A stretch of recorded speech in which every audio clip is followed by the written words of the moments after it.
OK, a mimochodem jsem ještě chtěla říct, co se nám stalo na Madeiře. Takže první věc.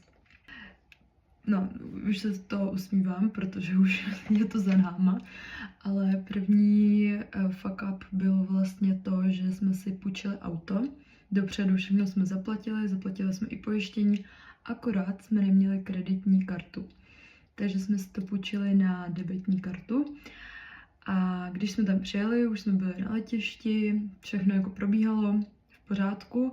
A pak na konci nám takhle dávají terminál a říkají 400 euro. A my, počkejte, my to máme jakoby zaplacený všechno, máme zaplacený i pojištění. A týpek nám říká, že když máme debetní kartu, tak si to nemůžeme půjčit, aniž bychom zaplatili ještě navíc 400 euro za nějaké jako full pojištění, který jsme si mysleli, že máme zaplacený. Takže jsme to odmítli, začali jsme přemýšlet, co dál. Ztratili jsme u toho ty peníze, co jsme už zaplatili za to auto plus za to pojištění. Auto nám nedali.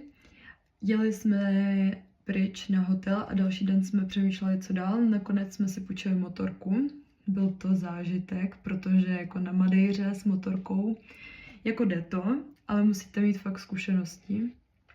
Plus tam strašně fouká, takže byla fakt zima, pršelo, ale byla výhoda, že se tam pak dalo zaparkovat kdekoliv, takže jsme vlastně měli i plusy, i mínusy.